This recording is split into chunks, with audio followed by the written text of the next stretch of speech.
Welcome to NIACC Rewind. I'm Chris Frenz. Let's take a look back at what happened in NIACC athletics last week. The number 16 NIACC men's cross country team placed 7th at the Les Duke Invitational on Saturday in Grinnell. Freshman Jaime Zarate was 16th in the 8K race at 26:35. The number 19 NIACC women's cross country team was 10th at the Les Duke Invitational. Freshman Hannah Paulmeter was 11th in 23:33 in the 6K race. Paulmeter's time was the 4th fastest ever in the 6K by a NIACC woman. The NIACC soccer team dropped the 2-1 decision to Iowa Lakes on Saturday. Sophomore Leo Driscoll scored the Trojans' lone goal. NIACC plays at Iowa Central on Tuesday and will host Marshalltown on Saturday. The NIACC volleyball team went 1-3 at the Marshalltown tournament on Saturday and lost to the Waldorf College JV on Monday. NIACC plays at Clinton on Wednesday and will host Gustavus Adolphus JV and Riverland Community College on Sunday. And the NIACC men's golf team placed 8th in the Clark University Fall Classic on Monday with a 2-day total of 641. Sophomore Levi Fink placed 2nd in the individual competition with a 76-71 147. We'll chat with NIACC Athletic Director Dan Mason right after this. Welcome back to NIACC Rewind. Dan Mason now joins us, who's our athletic director here at NIACC, and a big event coming up here this weekend. It's our homecoming. We've had homecoming in the spring. We changed it back to the fall now, and we're calling it Fields of Fun. Tell us about the event being planned for this Saturday. Well, it's going to be a really busy day here on our campus, and we're really excited. It's starting off with a walk-run, and the run is called Robert's Run in memory of Robert Davis, our longtime choral director and NIACC Trojan athletic supporter Bob Davis, and it sounds like things are going great. That's going to kick off the day at 9 a.m. People that want to come out and run 4-mile run or a 1.4-mile walk. Coach Weiss from our cross-country team and his student athletes have done a great job kind of setting that up all for us, and we have as of today, over 80 people registered for the event. We were told if you got 60, it would be a good event, so we think we might push 100. Wow. So it should be a great day. That'll kick off the activities, and then at 10 o'clock, boy, we have all kinds of different things going on here on our campus. Such as? Well, young and old. We have events for young and old, but for our athletic teams, we kind of have open houses going. We'll have activity pretty much all over, scrimmages, open practices, several of our athletic teams, wrestling, men's and women's basketball, volleyball will have an open practice. Baseball and softball will be scrimmaging or have open practices here on our campus. And in the middle of all that, we have bounce houses and a guy making balloon animals and sand sculpting. Magician coming up later in the morning, and then free lunch for everybody preceding our soccer match at 1 o'clock against Marshalltown Community College. It's a lot of fun how it's all come together. Why did they change it from spring back to fall? Is it just that's just more homecoming feeling?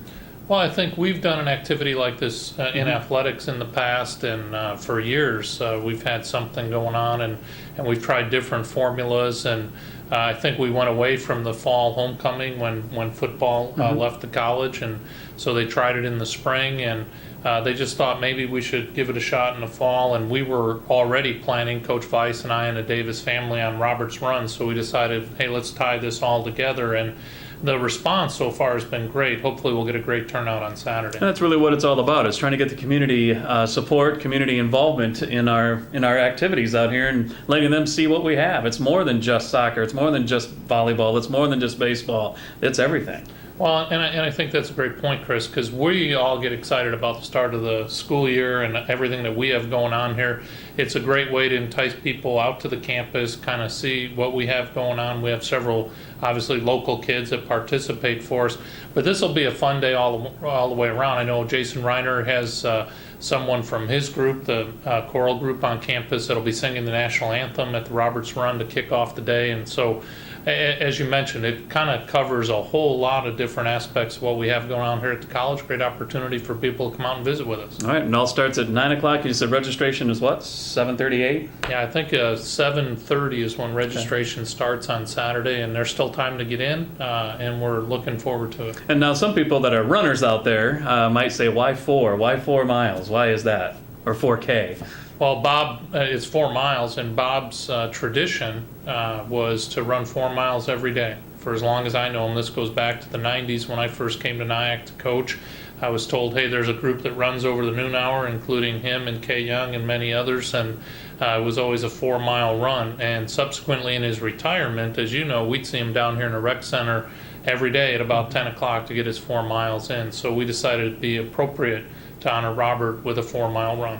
All right, away from that, looking at our athletics, and as we got started here at the beginning of the new school year too, boy, everything's going pretty well.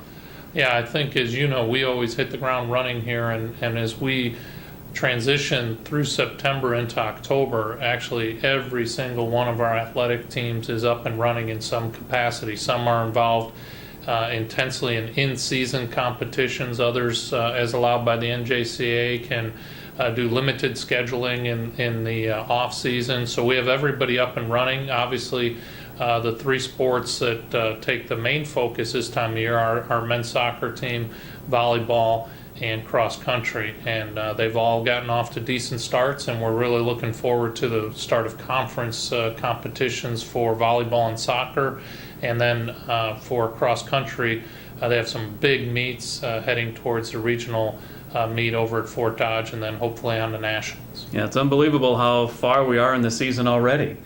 Yeah, it doesn't take long, as you know, Chris. Even before school starts, we have many of our athletes coming back and starting to go. And I know your golf team has had some good opportunities already to go out and compete. And that's one of our core values in the athletic department is to make sure that our student athletes get as many opportunities as possible to learn about themselves through competition. And so we try and put together good schedules for them all year round. And certainly it's just going to get busier as we go forward, but that's why we love doing what we do. You bet. All right, don't forget, coming up then, Fields of Fun is this Saturday. Weather looks great too, doesn't it? I think it's going to be a great weekend here at NIACC. Yeah, so 7:30 for their pre-registration, if you will, for the run. 9 o'clock is when the run actually starts, and then all the activities kick off around 10 o'clock then after the run.